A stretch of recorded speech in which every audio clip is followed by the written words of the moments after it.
Okay, well, first of all, I'm just saying you're wrong. No, Oh you're wrong. my You're gosh, wrong. don't You're even wrong. get me And you started. laughing You're too. at a First 10. of all, Take it down to a Don't 5. yell I'd rather be at a 20. I'd rather be at a 20. Wrong. Oh, He me is don't yell. insane. You're the one who yells all the time, right? Okay. Yeah, your sunglasses are yelling at me.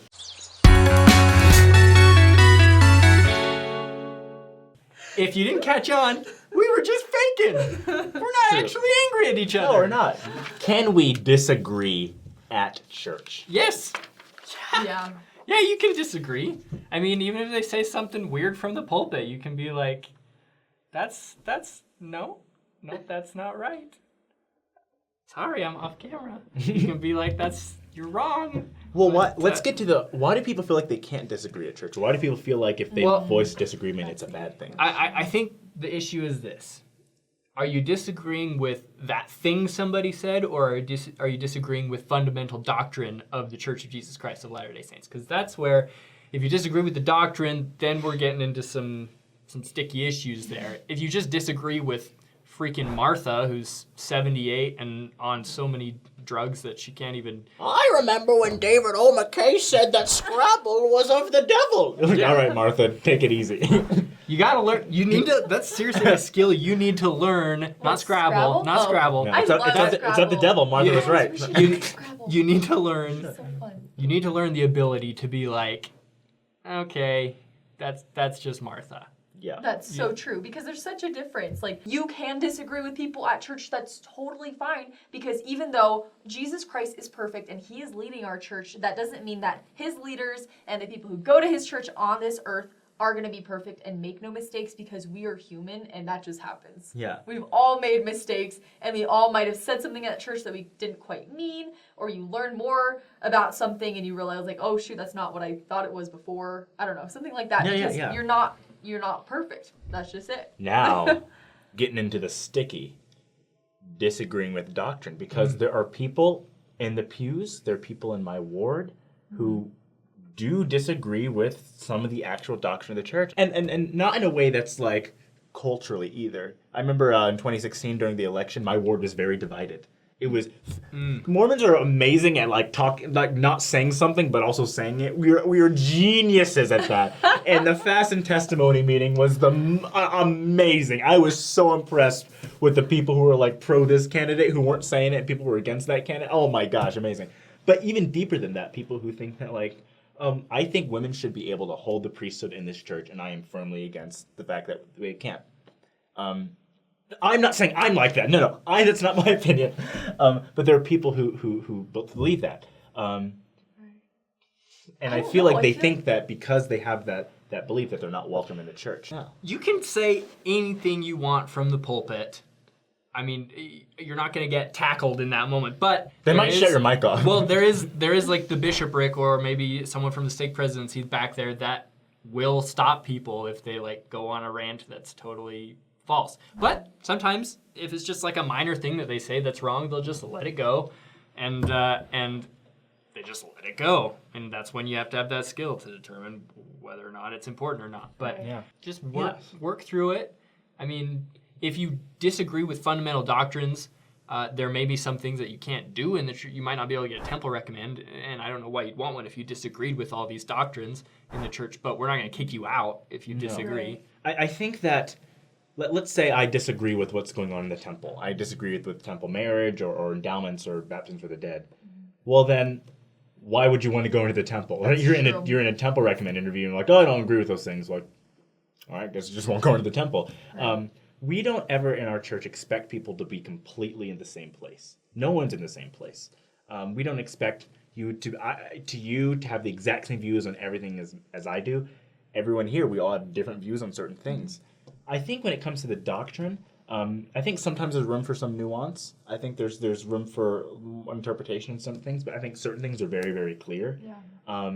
But even if you don't agree with those things that are very, very clear, there's still a place for you. Because in 10 years, you might have a totally different opinion. So we don't just say, all right, get out, because you don't have the exact view of everyone. We want you to stay, and we want you to work with things and really gain understanding and then figure out what you really believe, because things do change. Right. What about when back in time in the church when blacks were not able to hold the priesthood? What if there was someone who said, I don't agree with this, I believe that blacks should be able to hold the priesthood? Orson Pratt. according to the 12 apostles. He was right there with Brigham Young, often like, yeah, I think you're wrong about race completely.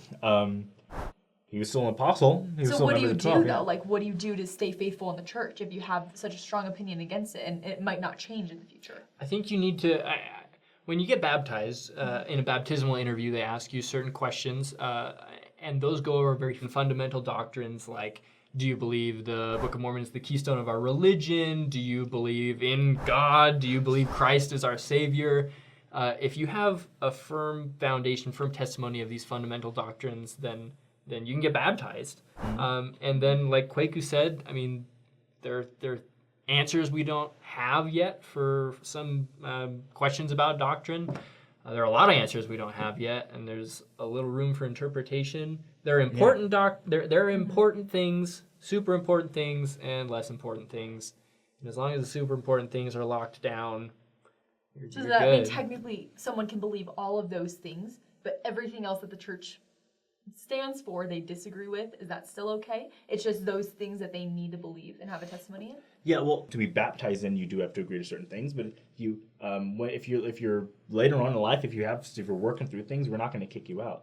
And contending opinions. I know someone who she's a part of an organization that makes a lot of social media things about how women should be ordained to the priesthood. And then I also know a guy who makes social media things that are kind of the complete other spectrum, who's like, 1978 was a mistake, and like, I think that we need to go back to polygamy. He doesn't really advocate it, but he has those beliefs. I think both of them are a little missing the mark, but the church hasn't just kicked them out. Right. Now, if they're going forward and talking about this in Sunday school and like trying to convince people of these things, well, the church may have to take some action. Yeah. But holding those opinions and expressing them every once in a while, in private, doesn't warrant them being an apostate or anything like that. So again, to be a member of the church, you don't have to agree with everything everyone else agrees with, but to be saved, to be exalted in the celestial kingdom, you do have to live and believe in the gospel.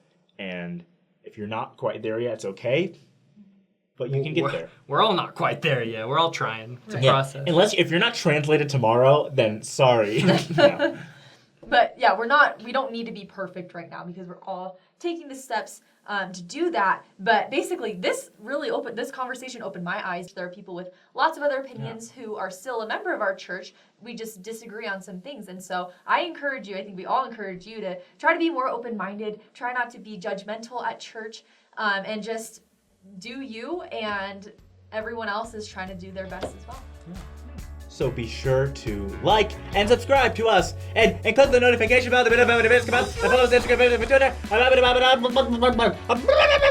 we going to do it now? I feel like this is genuine, and we're just doing this now, like, because we have to say it. But we love your guys' support. You say that every time.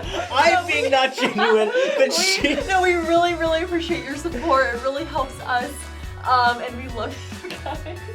You see, she said it again. She said it again. We She really, said it really again. do, and we really appreciate if you guys would subscribe and comment below, share. No, but I'm saying it from the heart. I am saying it from the heart because I truly love you all. All right. Thank you.